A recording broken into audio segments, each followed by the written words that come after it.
qu'on m'entende un peu mieux que le reste de la musique. J'espère que vous allez bien, voilà. Vous êtes bien installés, que vous avez pris tout ce qu'il faut pour justement profiter de votre vie. Eh bien, bienvenue déjà ce soir, on va discuter notamment de tout ce qui concerne baroque. Et oui, j'avais monté, comme j'ai promis, toujours monté avec moi. Alors, est-ce que le retour est bien? Est-ce qu'on sait me dire si on m'entend bien? Voilà.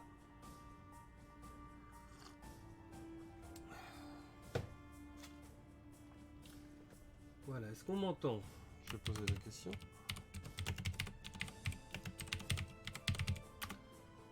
C'est important de bien être entendu.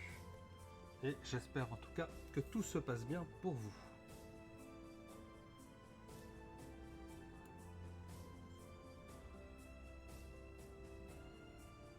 J'ai pas l'impression qu'il y a un retour.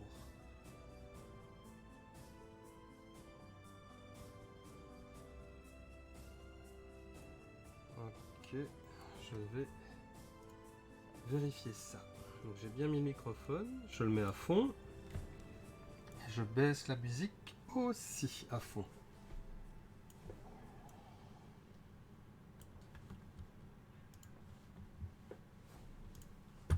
Voilà, bienvenue à toutes et à tous sur ce live, donc n'hésitez pas à m'interrompre ou à, s'il vous plaît, intervenir. Vous êtes les biens ou les bienvenus.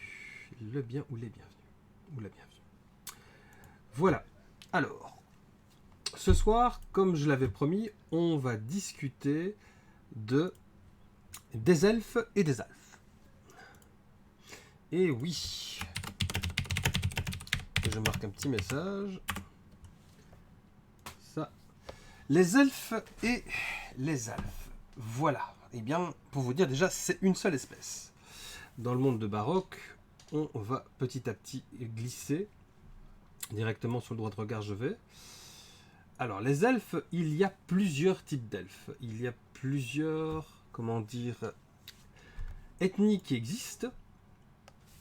Dans l'univers de baroque, c'est un groupe très disparate, qui est très mélangé et comment dire, où tous n'ont pas la même philosophie, tous n'ont pas les mêmes tempos.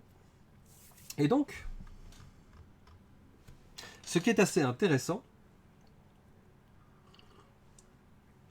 c'est que les elfes donc sont variés et ont de nombreuses cultures et ethnies qui ont évolué.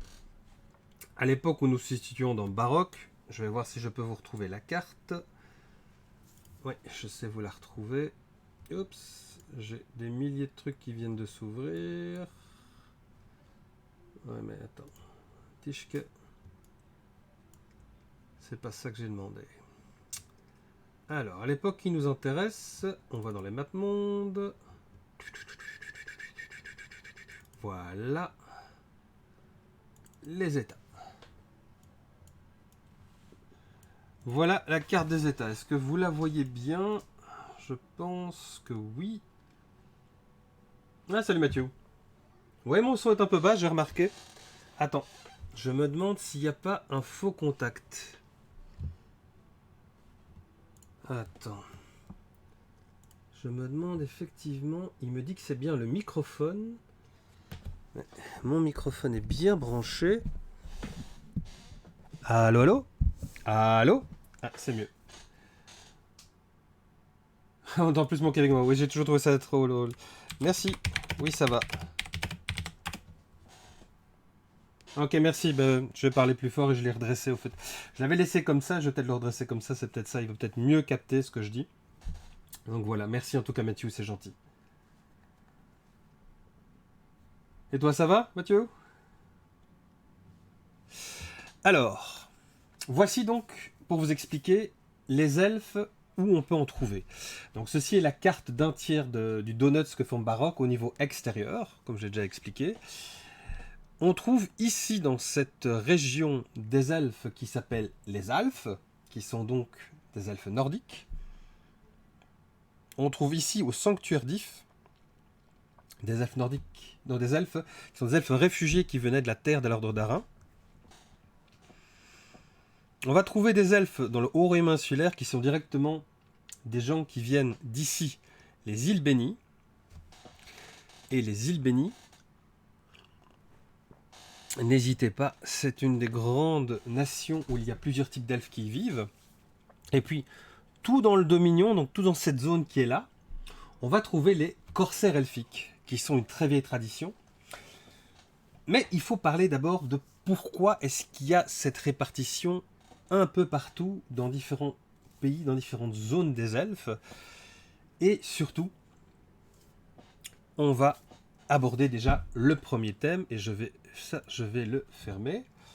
Et nous allons chercher nos amis Alphes. Où est-ce que j'ai mis les Alphes? Alors oui, effectivement, il faut que je regarde avec mon autre recherche. Les Alphes, les Alphes, les Alphes, les Alphes. Non, c'est pas ça. J'ai mis ça ici quelque part. Voilà, c'est là. Je vais voir ce qu'il me dit pour les Alphes. Voilà. Je vais vous donner un exemple d'une Alphe. Non, non. Tiens, pourquoi est-ce que maintenant, tout à coup, on ne peut plus voir la Alphe? C'est bizarre, ça.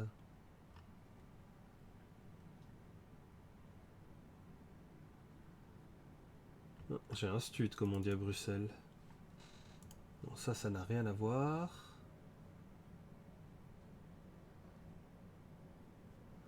Il me faut le A. Pourquoi est-ce que tout à coup maintenant, je ne sais plus voir les Alphes? Qu'est-ce que c'est que ce Beans? Ah ouais, c'est là. Bah, mais enfin.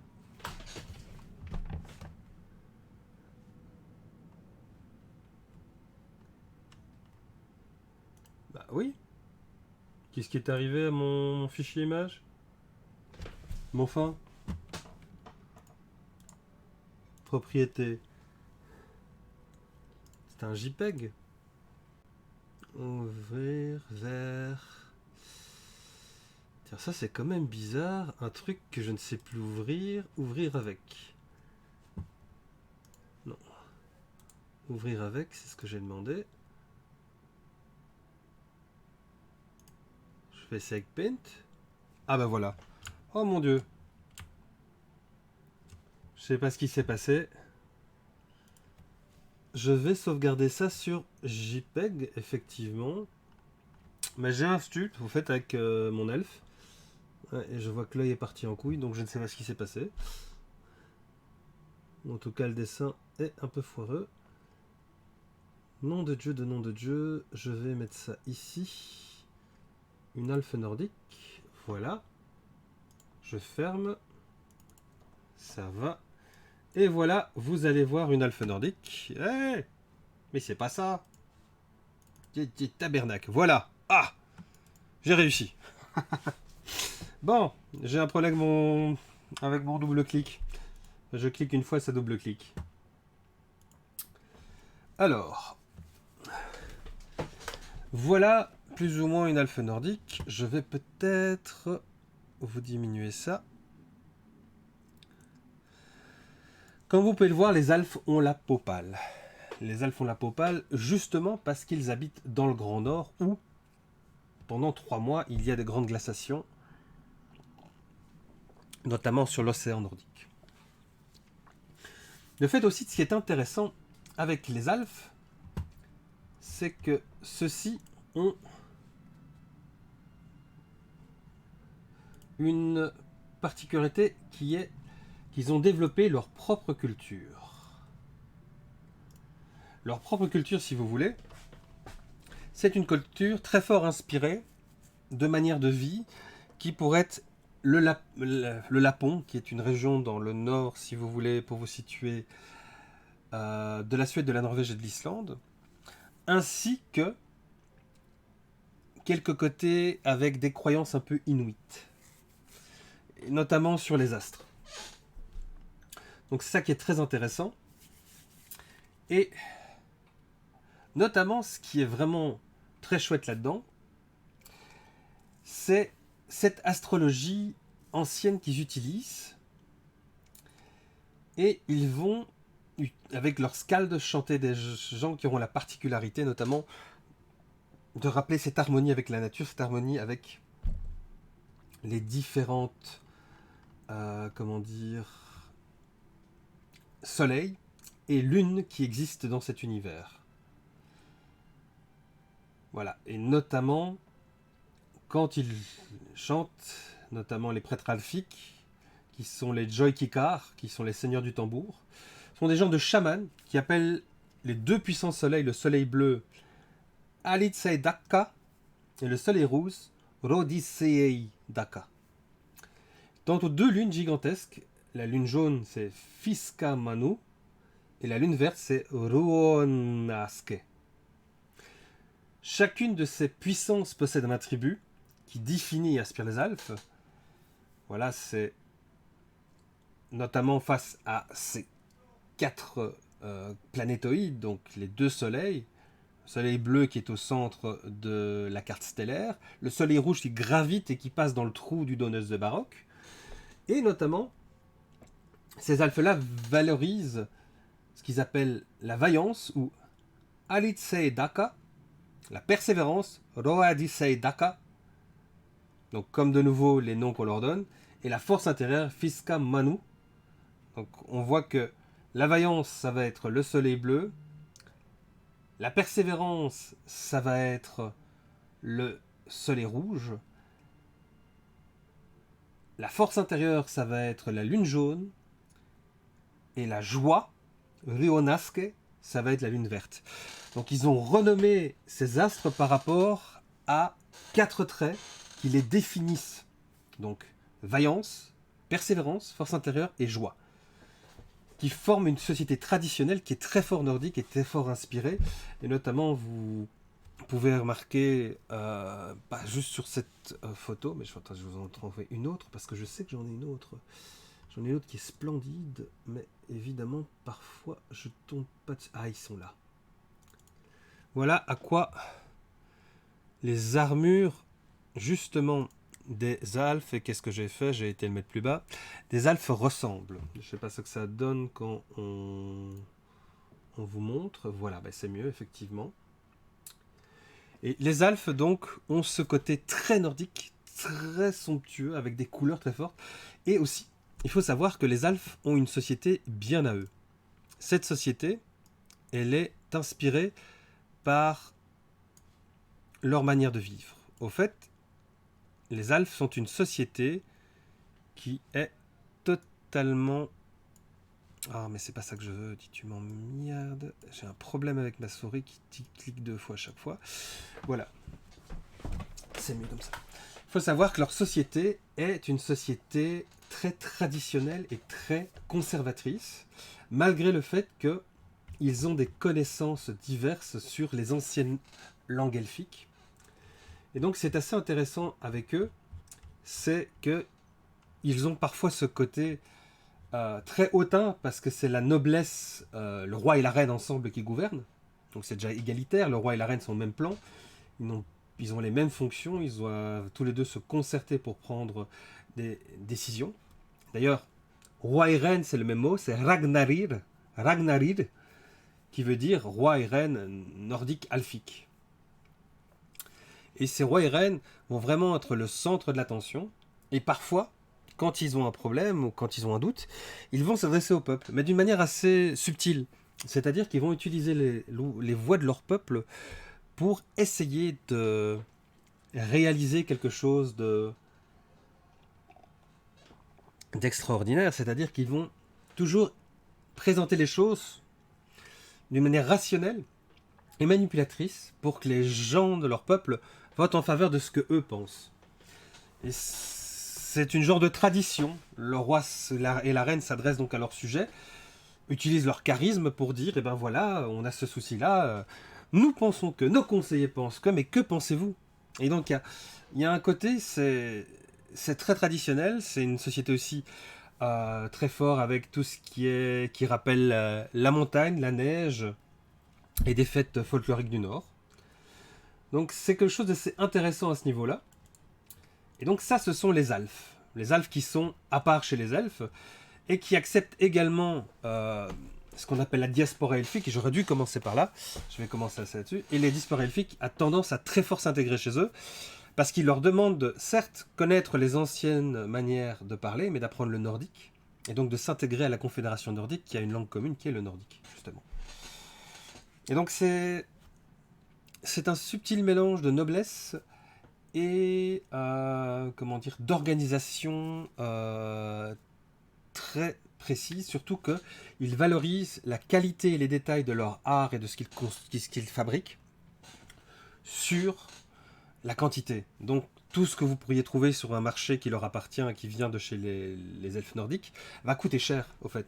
Et va être réalisé avec beaucoup de détails et une qualité qui dépasse ce qui est produit en masse. Voilà, donc ça, c'était donc les alphes, que je vous invite effectivement. Donc ça, les armures, c'est des armures d'apparat, évidemment. On ne peut pas combattre avec ça, ça n'a pas de sens. C'est la garde du roi, d'ailleurs. Voilà, ça vous l'avez vu. Et donc, une alphe, pour vous montrer donc qu'ils ont effectivement moins de teinte de peau, puisqu'ils vivent au nord où il y a moins de soleil. Voilà, voilà. Alors, je vais te répondre. Bonjour, Kwan. Bonjour. Alors, la diaspora elfique, je vais y répondre. Je réponds. Que non. Alors, on va se situer. Nous sommes à Baroque, normalement dans le jeu de rôle. On est bien ici dans le jeu de rôle, pas dans le GN. Nous sommes en l'an 200. 200 du nouveau calendrier insulaire, c'est-à-dire que les insulaires sont devenus une société, je vais vous montrer où ils sont, comme ça vous comprenez, société multiculturelle avec des castes, le Royaume insulaire ici, voilà. Cette société avec des castes a imposé un nouveau calendrier et a imposé un peu mondialement, avec tous les progrès et technologies qu'elle construit, qu'elle fait, et qui transitent par elle, un nouveau calendrier. Donc les elfes sont ici au nord. Et la diaspora elfique, au fait, je pourrais même garder, la diaspora elfique, au fait, il faut vous imaginer, il y a 16 000 ans, à savoir 8 éons, un éon c'est 2000 ans, toutes les zones que vous voyez, vous voyez, je fais une ligne ici, tout ce qui est à gauche de ça, il y avait des colonies elfes et des nations elfes un peu partout. Et ces nations elfes et ces colonies elfes ont à un moment donné connu donc ce qu'on appelle une diaspora elfique. Il y a eu un mouvement d'elfophobie qui a fait que beaucoup d'elfes ont commencé à migrer, que des nations elfes se faisaient annexer, attaquer. Et pendant 16 000 ans, de tout ce qui a existé, il n'y en a que 2 qui ont survécu. Ici, effectivement, le royaume des Alphes, Alfstadt, le royaume d'Alfstadt, d'Imeldam. Alfstadt, ça veut dire État Alf en langue du Nord. Et les îles Bénies, mais aussi la porte de Quindar qui était ici. Sauf que la porte de Quindar a été détruite par la Horde d'Airain, on y reviendra parce que j'en parlerai, et ici dans le sanctuaire d'If. Et on va d'ailleurs aller là sur le sanctuaire d'If pour un peu vous parler effectivement de ces anciens elfes de la porte de Quindar. Alors, je n'ai plus qu'un seul truc comme ça, donc je vais devoir aller chercher ici tout ce qui est elfe, et on va trouver elfe du sanctuaire. Voilà, je vais vous présenter donc une elfe du sanctuaire. Voici une elfe du sanctuaire avec des oreilles légèrement pointues, comme vous pouvez le voir. J'espère que vous voyez bien, n'hésitez pas à réagir.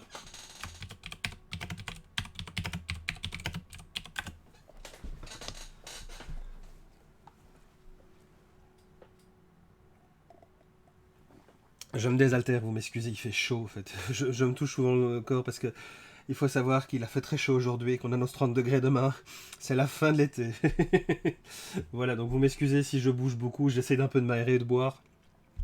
C'est nécessaire par la chaleur qu'il fait. Et donc n'hésitez pas effectivement à me dire quoi si vous voulez réagir. Alors je retourne effectivement maintenant à nos elfes du sanctuaire. Les elfes du sanctuaire sont les réfugiés de l'ancienne porte de Quindar. Anun Quindar, c'était aux portes du désert, une zone douce, très légèrement aride, où il y avait encore de la terre arable et des splendeurs assez typiques. Mais c'était aussi une nation, comment dire, bi-espèce. Elle vivait en harmonie entre deux espèces. Il y avait les elfes de l'ancienne porte de Kundar et les orques de l'ancienne porte de Kundar. Donc c'est très intéressant parce que dans l'ancien elfe, on les appelle les Agneaux Redel, qui veut dire elfe ancien en Kundari. Et les elfes de l'ancienne porte de Kundar vénéraient les anciens dieux et avaient, avec leurs camarades orques, notamment la même croyance en ce qu'ils appellent les Orps ou les Orts, qui sont une manière qu'ils ont d'appeler leurs anciens dieux. Il y en a en tout, attendez, 1, 2, 3, 4, 5, 6, 7, 8, 9, 10, 11, 12, 13, 14, 15, 16. Je vais pas tous vous les dire, mais c'est vraiment, il y en avait un qui c'était la régnante, l'autre le marin, l'autre le chasseur, l'un le croque-mort, il y avait la danseuse, il y avait aussi la parole empoisonnée. Donc ils donnaient à ces dieux des comportements que eux-mêmes pouvaient avoir et sur lesquels ils savaient que ah ben tiens, aujourd'hui je vais être près du rêveur ou qu'on appelle le berger. Un autre jour, je sens que la danseuse ou la sportive a pris possession de moi et j'y vais. Donc quelque chose de très philosophique et de très recherché et de très intéressant à ce niveau-là. Voilà, voilà. Et la culture de est une culture de souvenir, de contemplation. Donc, ce sont des professeurs incroyables qui sont surtout dévoués à transmettre des savoirs à de nombreuses générations. Ils comptent de nombreuses fables, des chants, des poésies épiques. Et ils n'enseignent pas que ça, ils font également tout ce qui est leçons de mathématiques, d'astronomie, de sciences, de nature, d'artisanat. Et parfois, les elfes des îles bénies, on va parler plus tard, vont aller leur envoyer des missives en disant voilà, nous avons retrouvé ce vieux chant, nous n'arrivons pas à le traduire, comme nous avons perdu toute trace et connaissance de nos racines passées. Parce qu'il faut savoir que tous ces elfes qui sont sur Baroque sont la troisième génération. Je m'explique. La première génération des elfes, on ne sait pas d'où elle vient, mais elle est née quelque part dans l'univers. La seconde génération était celle du voyage, et la troisième génération, c'est celle de tous ces peuples elfes qui vivent là sur Baroque, même si des éons et des éons, donc plus de 2000 ans, plus de 1000 ans chaque fois, se sont écoulés. Et certains ont peu perdu leurs racines, d'autres regardent ça de manière ouais, c'est le passé. Et les elfes, justement, du sanctuaire d'If, qui les a accueillis, puisqu'ils sont réfugiés au sanctuaire d'If, eux sont plus des contemplatifs. Je ne sais pas si vous comprenez ce que ça veut dire contemplatif.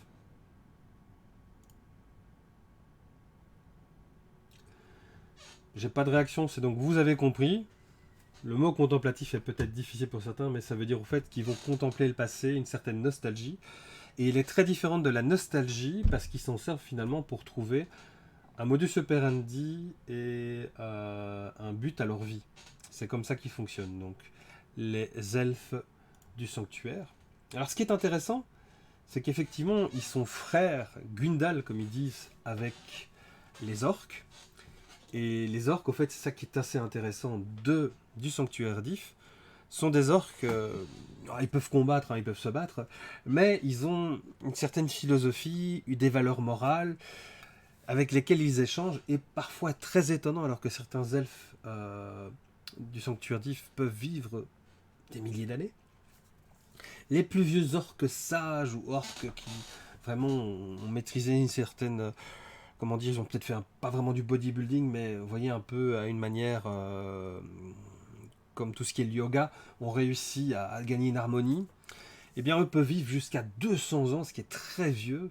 Et donc, il y a encore un ou non, quelques sur les bouts des mains, vous allez les compter, quelques orques qui ont connu cette migration que les elfes de Kundar et eux ont fait, qui était donc cette zone qui est aujourd'hui désertique, de la porte de Kundar, qui a été ensevelie dans le désert des Pertoudis par les hordes qui les ont attaqués. Et ils ont fini par vivre dans cette nouvelle nation qui est le Sanctuaire d'If, où le Sanctuaire d'If, c'est une nation mésocratique. À savoir, c'est la constitution chez eux détermine qu'à chaque pouvoir exercé correspond à un contre-pouvoir. Ainsi, si les pouvoirs législatifs, exécutifs, judiciaires, de presse et coercitifs, donc ces 5 pouvoirs, ont leur contre-pouvoir qui fonctionne en leur sein pour leur critiquer et essayer de prouver le contraire, mais qui travaillent aussi de manière indépendante pour démontrer et factualiser des choses sur lesquelles ils ne sont pas d'accord, pour voir si ça influence finalement ceux qui ont les 5 pouvoirs en main. Donc législatif, exécutif, judiciaire, presse et coercitif. Ça, c'est la mésocratie. Voilà. Mais alors, je dis mésocratie, le sanctuaire d'If, c'est quoi? Le sanctuaire d'If, c'est un peu là où on trouve tous les sylvains, les dryades. Oh, zut, maintenant j'ai le mot qui me manque. Zut, comment on les appelle encore? Allez, qui joue de la harpe et qui ressemble à un bouc. Aïe, aïe, aïe, aïe, aïe, aïe, aïe, aïe, aïe. Allez. Quelqu'un sait m'aider? J'ai un trou de mémoire. Pas les bouquetins, les faunes, voilà. Dieu, je suis arrivé, les faunes. Où vous trouverez des faunes aussi. Voilà, difficile de trouver le mot faune.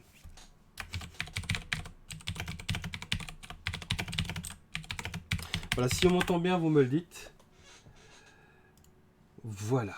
Donc ça, c'est effectivement les elfes de Kundar. Et donc, ils ont ce côté d'avoir des grandes décorations dans les cheveux et des choses comme ça.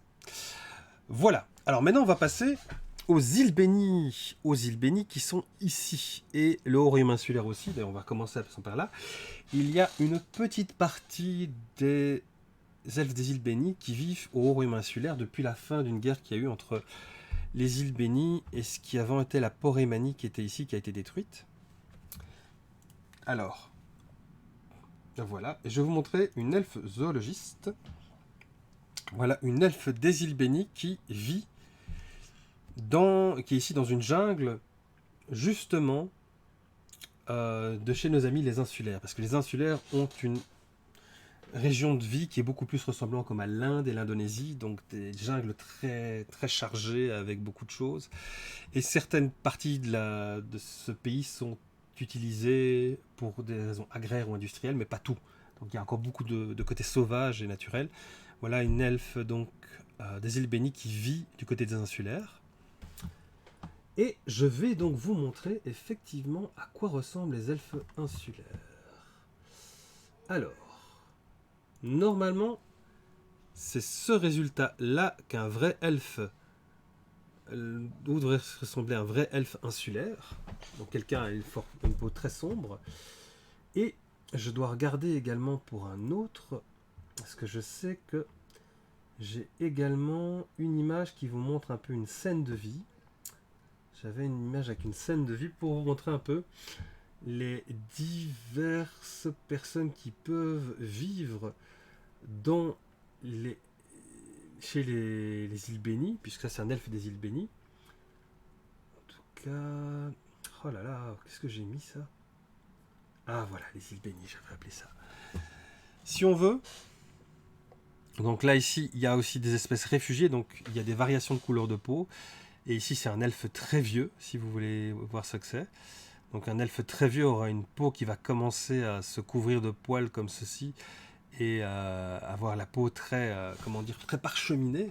C'est très vieux, donc il peut avoir 5-6 éons sans problème, 12 000 ans. Il peut être descendant de ceux qui ont connu les premières diasporas. Ici, vous voyez aussi des humains qui peuvent venir. Et ici, vous voyez une elfe d'une minorité de réfugiés qui a justement un chapeau pour être à la mode, puisque la mode chez les insulaires, chez les îles bénies, c'est deux choses. Là ici, c'est l'habit de travail qui va être plutôt comme chez les insulaires, c'est ça que je voulais dire. Et de l'autre côté, il y a un côté très japonisant dans le monde des îles bénies, où vous allez avoir ce côté plus traditionnaliste comme le bonhomme qui est ici. Et justement, donc ici on voit un elfe des îles bénies qui est en vêtements de travail. La différence entre vêtements traditionnels et vêtements de travail, c'est qu'on met les vêtements traditionnels qui sont plutôt dans un style japonisant, que quand on est chez soi, quand on va faire les courses au marché, quand on se repose, tandis que quand on va travailler et qu'on se déplace pour des événements officiels, ils ont pris le codex vestimentaire des insulaires, puisque ce sont leurs alliés et qu'ils ont été déclarés pairs du Haut-Royaume insulaire, donc ils sont un peu leurs égaux. Voilà les elfes bénis. Alors, eux, ils ont un nom particulier. Donc, ce sont ce qu'on appelle les Woyeleflin. c'est impossible à dire. Hein. C'est dire un mélange. Alors, qu'est-ce que c'est encore le nom, Kundari Tiens, j'ai oublié de le noter dans mon texte. C'est bizarre ça.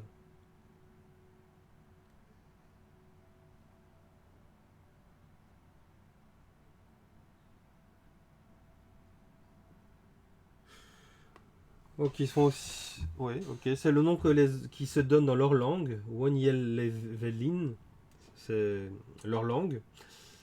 Tandis que si on prend en vieil elfique, ça va être Beleged Elrim, le peuple des elfes du désir puissant. Et donc il y a toute une histoire là derrière. Je me suis amusé, hein. Les langues elfiques, c'est la folie. Il y a toute une histoire là derrière qui est assez intéressante. Les elfes des... Comment dire? Les elfes des îles bénies ont eu la particularité donc de perdre une partie de leur connaissance. Dans leur histoire, à un moment donné, un truc comme il y a quoi? Il y a 20 000 ans? Un truc comme... ce qui ferait en tout 10 éons.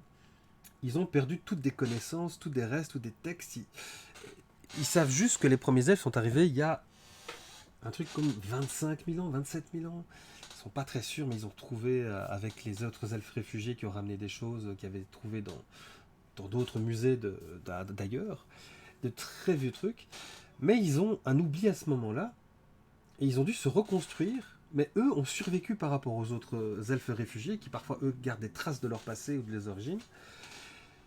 Et justement, ces elfes bénis vivent dans cette nostalgie d'essayer de retrouver ce qu'ils ont perdu. Et donc, ils ont énormément de musées, de conservatoriums, puis ils vont les aider justement à retrouver des choses. Et ils ont un peu ce côté qui est d'aller chercher des choses et un peu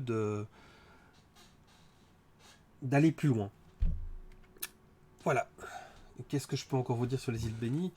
Oui, ils ont deux types de sociétés au fait dans les îles bénies. Comme ils disent, ils ont des gens qui sont ouverts à collaborer avec les autres et ils ont des gens qui sont fermés à la collaboration avec les autres. Et donc ça, je vais réessayer. Fermer, est-ce que je l'avais mis? Voilà, c'est ça. Ils ont donc les sociétés qui sont ouvertes et collaboratives dans les îles bénies qu'on appelle les Yeri Societu, c'est-à-dire que ce sont des sociétés dans lesquelles ils collaborent les uns avec les autres, c'est-à-dire que ils vont vivre de la manière traditionnelle des îles bénies. Et de l'autre côté, il y a les Ulenir Societu et les Yulenar, pour dire le pluriel, vivent en microcosme et veulent garder leur identité au profit de la protection des îles du royaume belfique des îles bénies. C'est-à-dire que ils vont vivre dans une autre tradition, la tradition de garder les petites traditions, les petites identités qui viennent de tous ces réfugiés qui ont, à un moment donné, il y en a peut-être une dizaine dans un, 20 000 dans l'autre, je sais moi, 100 000 encore dans un autre. Et toutes ces petites sociétés comme ça, certaines vont dire on est des îles bénies, donc on accepte votre culture qui est plutôt japonisante, et les autres vont dire non, je vais garder la mienne. Et dans ces cultures-là, il y a par exemple certains qui venaient d'un ancien empire, et qui sont totalement en déclin, mais qui vivent reclus. D'autres qui vont être plutôt paysans et qui vont commercer et vivre avec les gens des îles bénies. Et tout ça fait, par exemple, que le parti traditionnaliste, qui sont ceux qui vivent principalement, mais vraiment fermés sur leurs valeurs, va être très représenté et parfois faire des esclandres parce que d'autres nouveaux elfes vont arriver. Mais tu as un autre parti traditionnel qui est plutôt progressiste, qui est là, oui, mais on a toujours accueilli les autres, et qui va dire, mais oui, mais on peut pas, on vous a accueilli vous, mais non, il faut accueillir les autres aussi, parce que c'est aussi des elfes. Donc vous avez des chamaillages entre ceux qui sont très fermés, qui vont être très puritains, et ceux qui sont progressistes, qui vont être, mais oui, ils vont perdre leur lubie, vous en faites pas, c'est pas grave, c'est dandy. Voilà, voilà. Donc voilà un peu les différentes philosophies chez les elfes des îles bénies. Et je vais vous montrer d'ailleurs, et ça c'est normal, quelques images venant justement des elfes réfugiés. On va en parler finalement toutes ces petites sociétés d'elfes. On va avoir donc les elfes réfugiés, ça va être des elfes comme ceci, qui vont avoir des variances de teint, de peau et de culture, et qui vont vivre effectivement dans les îles bénies, et s'adapter effectivement ou ne pas s'adapter à leur manière de vivre, ou garder des vêtements traditionnels de chez eux.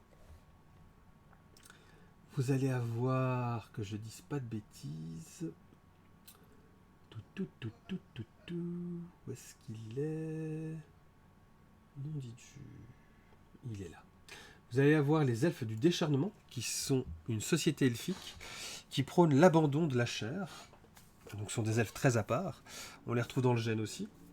Et les elfes du décharnement ont ce côté où ils vont plus en plus être très philosophiques, très métaphysiques, et notamment, parfois, près 100 ans, 200 ans, 300 ans en tant qu'elfes décharnement, ils vont essayer de se trouver une cause où ils peuvent partir comme des héros en esclandre, en faisant un acte incroyable, sauver des gens, révolutionner quelque chose, mais avec ce côté où ils espèrent en mourir de faire leur acte, pour justement s'élever et devenir un être qui monte en importance.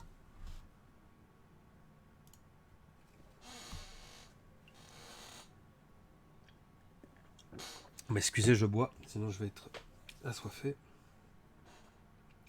Voilà, donc ça sont les elfes justement du décharnement, elfes réfugiés. Donc ce sont des philosophies chaque fois différentes. Et je vais également vous montrer, dans certaines îles éparses, les îles éparses sont des fiefs que plusieurs nations et même groupes privés ou individuels se partagent, il y a également les elfes des ténèbres. Ce sont des elfes qui ont voyagé dans l'univers entier et qui sont revenus avec des idées très noires, très sombres, très macabres. Et ces elfes-là, vous pourrez sûrement le découvrir dans le GN, ont cette particularité d'être des gens malfaisants. Et oui, ça existe, parce qu'ils vénèrent les ténèbres. Et les ténèbres, notamment, sont représentées par toutes sortes de créatures qui vont pouvoir invoquer, ou avec lesquelles ils peuvent discuter, en pratiquant des sacrifices, ce soit des choses qui leur apportaient du bonheur, ils vont les sacrifier, ou que ce soit également, puisqu'on a un univers fantastique steampunk et que les méchants, c'est les méchants, et également des sacrifices d'autres personnes. Et donc c'est une société qui vit dans la société des îles éparses, où il y a quelques possessions qui sont chez les îles bénies, mais ces elfes des ténèbres, qui faisaient partie d'un ancien empire, ont ce côté où, par exemple, parfois ils sont 80% de la population sur le comptoir ou l'entité que contrôlent les îles bénies. Et ils ont particulièrement décidé de ne vivre que la nuit. Donc ce sont pas vraiment vos copains, ça c'est certain, vous l'avez compris. Et de deux, c'est des gens vraiment maléfiques. Voilà, ça c'est ce côté-là que je voulais vous montrer. Et il y a encore deux types d'elfes qu'on va voir. Et je sais ce qu'on va faire. On va vous le sortir. Où est-ce qu'il est? Et puis, il y a ça. Attendez. Ouais, ok. On n'a pas encore retravaillé son oreille, celui-là. Elle n'est pas assez travaillée, je vois. Il faudra que je demande effectivement que l'illustrateur ou l'illustratrice fasse ça. Là, c'est ce qu'on appelle un corsaire elfique. Ouais, je suis désolé pour l'oreille, hein, elle n'est pas assez pointue à mon goût. Les corsaires elfiques, qu'est-ce que c'est? Eh bien, les corsaires elfiques, figurez-vous, c'est une partie de ceux qui ont hérité de la diaspora, qui sont faits spécialement de leur vie, une vie de nomades marins. Et alors, ils avaient mis en place tous des codes d'éthique, des codes de comportement, dans quelles conditions ils allaient agir et autres. Et petit à petit, ils sont devenus finalement les rangers des mers. Et en devenant les rangers des mers, ils ont commencé à s'ouvrir à d'autres ethnies et espèces. Et donc on trouve actuellement, comme on voit ici avec cet homme-là, par exemple, des hommes aussi peuvent devenir, enfin des humains peuvent aussi devenir, ou des humaines peuvent aussi devenir des corsaires elfiques. Ça n'a pas de limite, les corsaires elfiques, au fait. Ce sont des gens qui vont principalement... Il y a les vrais, hein, ceux qui sont encore des vieilles familles elfiques qui font ça. Mais il y aura aussi des gens d'autres espèces qui le feront, et parce qu'ils ont prêté serment à la capitainerie des corsaires elfiques. À ce moment-là, ils ont tous des serments et des choses à respecter. Ils vont notamment aller sauver les gens qui sont kidnappés. S'ils voient qu'une nation, avec ses navires de guerre, arraisonne et coule des navires sans raison, ils vont défendre les navires, ou ils vont essayer de capturer cet équipage qui se comporte mal, finalement. Et donc, ce qui est assez intéressant, c'est donc les rangers des mers, si on veut, et c'est devenu multiculturel, multi-espèces. Voilà ce qu'est devenu le corsaire elfique. Donc c'est très intéressant de ce côté-là. Alors, qu'est-ce que j'avais encore vous montrer? Et il y en a encore un. Donc vous avez vu ici, je pense, que je dis pas de bêtises et je vérifie, tous les types d'elfes qui peuvent exister.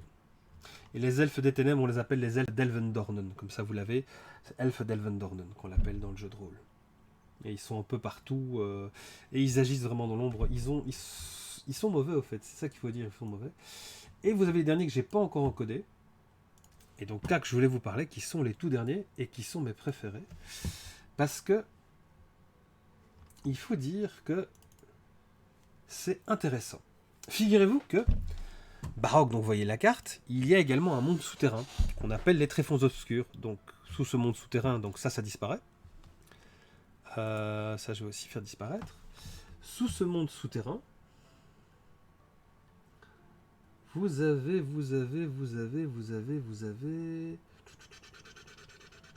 Monde souterrain. Où est-ce que je les ai foutus moi maintenant? Ouais, ça devrait être là. Je vois que j'ai marqué elf. Ah, ici, il est là. Voilà. Vous avez ceci. Mais qu'est-ce que c'est ceci? Alors, qui sait me dire ce que c'est? Quan ou Mathieu? On va vous demander.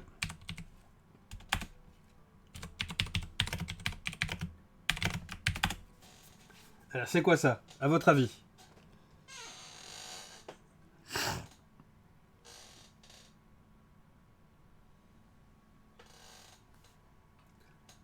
Est-ce que je veux avoir une réponse? Est-ce que vous dormez, les gars? Vous êtes là?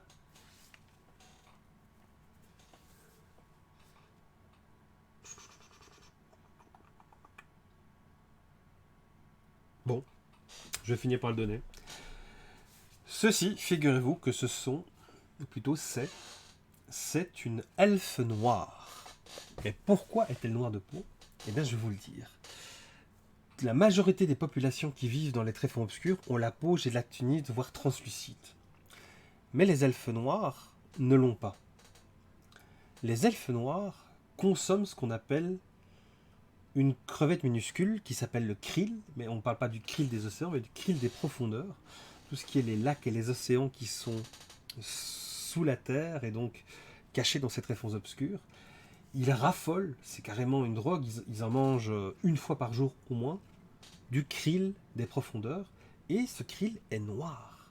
Il y a un encre dedans, et cette encre est rentrée dans la peau des elfes, et notamment, ils ont une peau noire, mais en plus, comme ils veulent se protéger dans le noir et qu'on ne les repère pas, ils mettent des vêtements noirs. Et ce qui est assez marrant, c'est qu'aussi, comme vous voyez, ils ont des trucs spéciaux pour amplifier les sons. Donc ça ne fait pas partie de leur anatomie, ça fait partie effectivement de leur casque, parce que comme cette dame ici présente, elle, son but, ça va être de sonder pour voir qu'il n'y ait pas d'ennemis qui s'approchent d'une zone de vie, d'un village, d'une ville, des elfes noirs, parce qu'il y a aussi des dangers sous terre, comme notamment les nains des tréfonds, qu'on avait légèrement abordé la dernière fois avec les nains, qui sont totalement, eux, translucides, et aussi habillés de noir, puisqu'ils vivent dans ces profondeurs. Et là, ici, vous voyez justement, elle est entourée. C'est un mélange de champignons et d'algues et de genres de mousse qui poussent le long de ce petit passage dans lequel elle est en train de se déplacer. Voilà, les elfes noirs ne sont noirs que parce qu'ils mangent du krill, qui est une crevette minuscule qui a une couleur noire. Elle sécrète un encre noire finalement. Et voilà pourquoi ils ont cette peau de telle couleur. Ce qui est très intéressant, puisque finalement, ils n'ont pas la peau translucide, donc on ne peut pas voir leurs organes comme chez les nains des tréfonds. Ces nains des tréfonds doivent aussi se couvrir, mais eux c'est parce que c'est pas montré, mais ils sont beaucoup couverts leurs entrailles. Tandis que, effectivement, ici, une elfe des tréfonds, ou une elfe noire, elle aura ce côté où le krill lui permet d'être naturellement, de se confondre dans l'obscurité. Voilà. D'ailleurs, je vais en profiter. Suspense. Et si je remontrais les nains? Parce qu'effectivement, la dernière fois, au fait, quand j'ai fait mon émission, je n'ai pas montré les nains. Et oui, j'ai été un vilain garnement. J'avais oublié de vous montrer les nains. J'avais préparé, et puis ça m'est sorti de la tête, mais totalement, mais incroyable, je n'arrivais plus à me souvenir que j'avais dit que les nains J'allais vous les montrer. Donc j'avais parlé pendant des heures, des heures, des heures. Alors, je vais déjà vous montrer un truc. Ça, par exemple, c'est un nain nordique, avec un œil qui a été recousu, comme vous voyez, avec derrière tout ce qui est flamme et ici un clocher ou un beffroi, si vous préférez, c'est plutôt un beffroi qu'un clocher. Donc ça, c'est les nains nordiques. Vous avez, que j'avais dit, les nains de l'ancien domaine qui sont ici. Fêtards, malades, gros bruyant de service et très, très laborieux. Donc voici le crédit nain, ça c'est l'emblème du crédit nain. Encore virer le truc en dessous.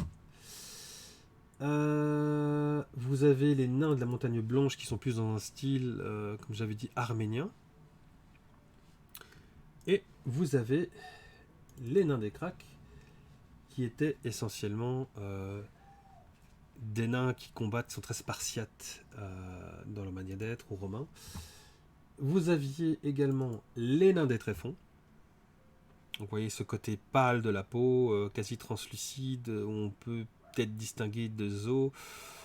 Donc ça, ce sont les nains qui sont très mauvais et qui sont fous. Voilà. Ça, vous les avez aussi vus.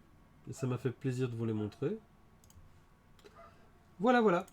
Donc, je vous remercie pour avoir suivi cette émission consacrée aux elfes et aux alphes. C'était un petit plaisir. Donc, tous ceux qui re-regarderont cela, merci pour votre suivi. Et merci déjà à mes deux larrons qui étaient là. Ça m'a fait plaisir de vous avoir. Et je vous souhaite à tous et à toutes une agréable soirée, malgré la chaleur. Parce que je sais que nos amis français ont un super belle chaleur. Bisous, bisous. Ciao, bonsoir.